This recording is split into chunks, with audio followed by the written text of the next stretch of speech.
Moi, si le président me le permet, je vais brièvement dire ce que j'avais dit à Boisbouvier. Et si le président le souhaite, qu'il demande à Boisbouvier de donner l'original de mon interview avec lui avant qu'il ne fasse les recoupages et les racolages. Alors vous allez écouter le tout parce que c'est extrêmement grave. Vous avez fait une déclaration d'1 heure, on coupe un petit morceau de 3 minutes, on vous présente et on dit voilà, c'est pas pour un Dieu. Et vous croyez à ça, ce n'est pas du tout sérieux. Donc, Monsieur le Président, qu'est-ce que j'avais posé comme problème? J'ai dit ceci à Boisbouvier, lorsque vous parcourez les frontières de la République démocratique Congo, toutes les frontières, il s'agit donc de faire le tour de nos frontières depuis la côte atlantique jusqu'à la côte atlantique. Et j'ai dit ceci à Boisbouvier, quand vous êtes à Matadi, il y a une frontière coloniale là-bas. Et on vous dit, là c'est le Bas-Congo d'Angola, et ici c'est le Bas-Congo de la RDC, et au milieu il y a une frontière. Mais une frontière sert à séparer deux choses qui sont distinctes. Quand vous mettez de l'eau dans un verre, il n'y aura jamais de frontière de séparation. Mais si vous mettez de l'eau et de l'huile, il va y avoir une frontière de séparation parce que vous avez affaire à deux choses distinctes. Alors, un peuple, il paraît que vous êtes tous des chrétiens, des croyants, un peuple créé par Dieu pour vivre dans l'unité, on met une frontière qui la sépare. J'ai dit à Boisbouvier, déplaçons-nous et allons à Kahemba, le dossier Kahemba. Là-bas, vous verrez qu'on va vous parler des Tchokwe d'Angola et des Tchokwe de la RDC. Mais qui divise les Tchokwe à une frontière coloniale? J'ai dit, déplaçons-nous, M. Boisbouvier, et arrivons à Dilolo. À Dilolo, on va vous parler des Lunda d'Angola et des Lunda de la RDC. Nous nous sommes déplacés et nous sommes arrivés dans la région des Grands Lacs. J'ai dit là-bas, vous allez trouver des Nilotiques au Rwanda, au Burundi, nos frères Bantous, les Bantous, comment on les appelle au Rwanda, les Bantous du Rwanda? Nos frères Hutus, qui sont de part et d'autre de la frontière coloniale. J'ai dit à Boisbouvier que le grand chef coutumier Nandé ne s'embarrasse pas des frontières coloniales parce que souvent il va du côté de l'Ouganda pour trancher la palabre africaine qui concerne sa communauté.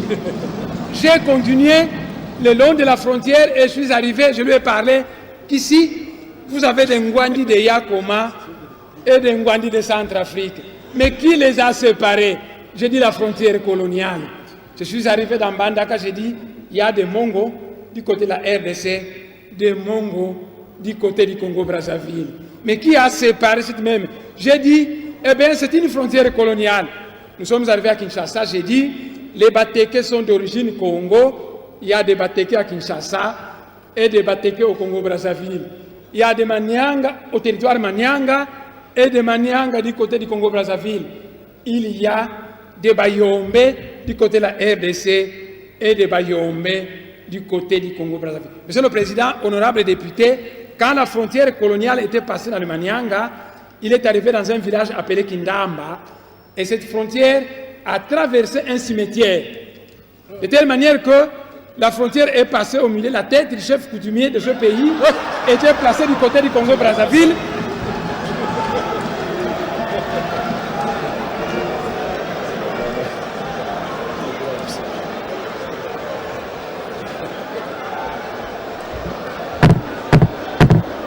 Allez-y. Monsieur le Président,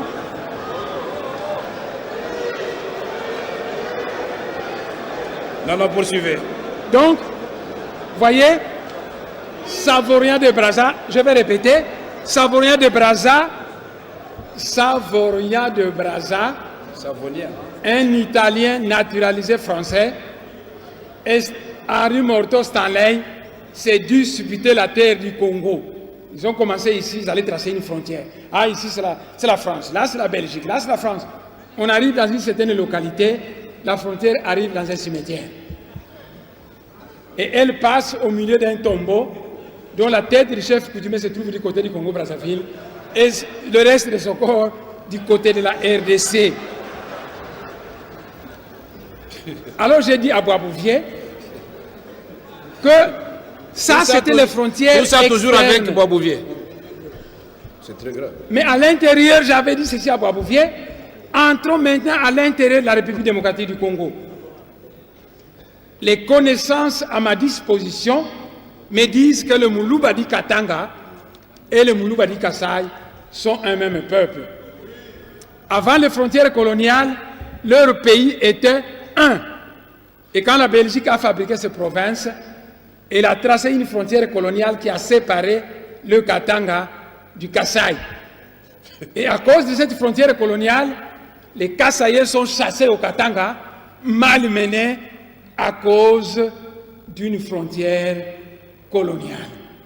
Alors j'ai dit ceci à Boisbouvier, nous qui sommes aux frontières, mais quand nous voulons aller poser des gerbes et des fleurs à nos ancêtres, tantôt les pieds d'un côté, les jambes de l'autre côté, nos frères Balouba, quand ils vont dans leur Katanga natal, puisque c'est le pays de leurs ancêtres, les Kassaïens, on les chasse.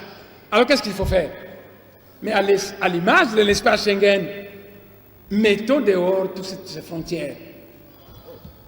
Créons un espace Schengen à l'étendue de l'Afrique centrale où il y aurait libre circulation de biens et de personnes, où il y aurait un passeport unique. Autrefois, quand j'étais chef du laboratoire de bactériologie à l'Institut de médecine tropicale, j'avais un ami nandé qui s'appelle Kangeneti. Comment? Et autrefois, Kangeneti est venu me voir dans mon bureau, et ensemble avec lui, parce qu'il partageait mes idées, on disait... Mais honorable demande d'Assemi, c'est important, monsieur le pourquoi président. vous vous adressez à moi? Adressez-vous à la plénière. Il faut convaincre la plénière, mon frère. Donc, On dirait que vous me cherchez des problèmes. Attendez. Puisque depuis que l'honorable me regarde, je commence à avoir sommeil. Il faut regarder les députés aussi. Ok. j'ai compris, monsieur le président. Comme ça, ils vont dormir un peu. J'ai compris, monsieur le président. Oui, on commence à avoir sommeil. Et j'ai dit, causant dans mon bureau, j'ai dit à mon ami Kangeneti, c'est un Ande du Nord Kivu, j'ai dit, mon cher, si on arrive à matérialiser notre projet, nous construisons un chemin de fer qui va de Libreville jusqu'à Dar es Salaam, sans frontières. Alors on circule. Chemin de fer d'où jusqu'où? Qui allait de Libreville jusqu'à Dar es Salaam. Parce que ça devient un d'espace Schengen au niveau de l'Afrique centrale. Donc, monsieur le président, si Boisbouvier n'a pas fait de montage, ce que j'avais fait à cette conférence devait pouvoir intéresser tout le monde.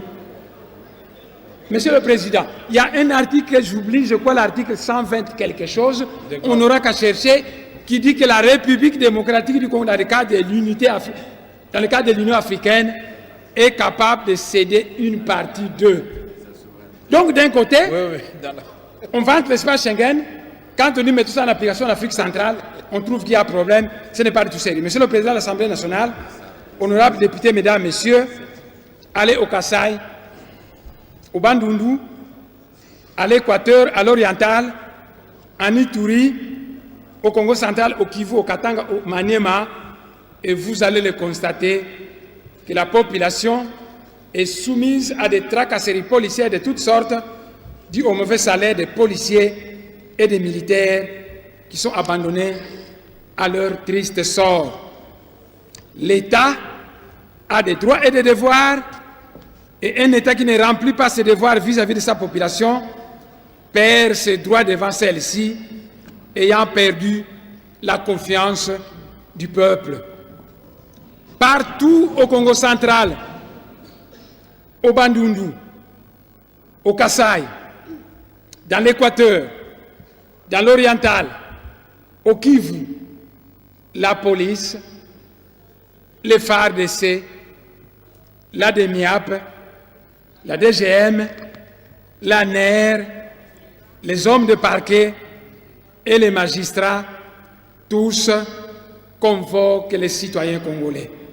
Tous jugent, tous imposent des amendes exorbitantes sans quittance, Tous arrachent des chèvres, voire même des femmes de trouille, parce que l'État est moribond.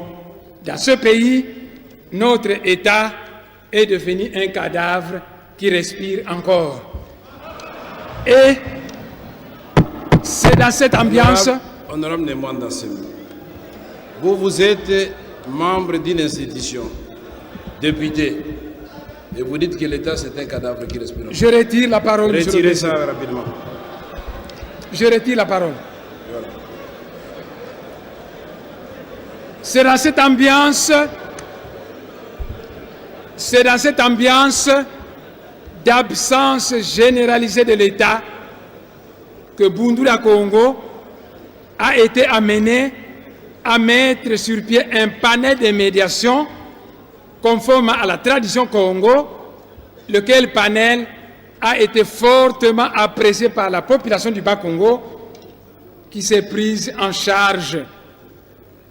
C'est ce panel, et ça se faisait gratuitement. Ce qui faisait que les citoyens commençaient à fuir là où on leur demandait 100 000 francs. Et c'est ce panel de médiation qu'on appelle abusivement tribunaux pour incriminer Bundula Congo. Mais pourquoi le régime en place ne massacre pas les agents de la police, des FARDC, de la NER, de la DENIAP, de la DGM, qui convoquent, qui jugent, qui imposent des amendes sans quittance, qui arrachent des chèvres et des femmes de trouille? En quoi Bundula Congo a commis plus de fautes que ces agents de l'État abandonnés à leur triste sort?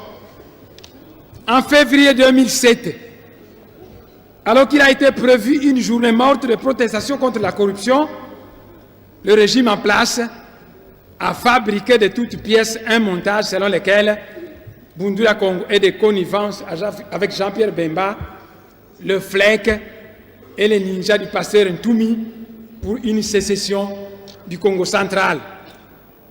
Comment Jean-Pierre Bemba, qui est un fervent défenseur de l'unité nationale, peut-il aller soutenir une prétendue sécession du Congo central? Comment Jean-Pierre Bemba, qui est un fervent défenseur de l'unité nationale, peut-il aller soutenir une sécession du Congo central? Aujourd'hui, dans le journal Interprète numéro 783, le président Sassou Nguesso a dit qu'il est archi faux de prétendre que les ninjas de Pasteur Ntoumi sont avec Bundula Congo. Lisez le journal. Quel journal? C'est l'Interprète numéro 783. Monsieur le Président, je vais vous l'amener, puisque je l'ai. Demain, je vous l'amènerai. Donc, la prétendue collaboration de Bundula Congo avec le FLEC et les ninjas n'est qu'un montage fabriqué de toutes pièces par le régime en place à Kinshasa afin de s'attirer la sympathie de l'Angola et du Congo-Brazzaville au massacre de Bakongo du Congo-Brazzaville. Je vais m'arrêter un tout petit peu pour expliciter. Vous savez qu'il y a des Bakongo en Angola, il y a des Bakongo au Congo-Brazzaville, et le président Dos Santos a des amis Bakongo qui sont capables de dire nos frères en RDC sont massacrés, monsieur le président, il faut intervenir. Le président s'assoit à Brazzaville, a aussi des amis Bakongo qui peuvent l'influencer en disant mais président, nos frères de l'autre côté sont massacrés. Et l'intervention du président Sassou avec le président Dos Santos risque alors, pour les emballer, on tente de les manipuler en disant que le FLEC, c'est là qui demande l'indépendance du Cabinda, et avec Bundula Congo, ça va susciter la colère du président Dos Santos, et on dit les ninjas, et le... Monsieur le Président, honorable député, toute la presse ici présente a toujours appelé Bundula Congo le mouvement politico-religieux. Le FLEC, c'est un mouvement armé qui autrefois était soutenu par la France. Ce n'est un secret pour personne pour les raisons de pétrole. Nzita, le patron du FLEC, c'est souvent à Paris qu'il restait, bien choyé là-bas. Ils ont des armes. Les ninjas de Pasteur Ntoumi, mais c'est un mouvement armé. Nous, on n'a pas des armes.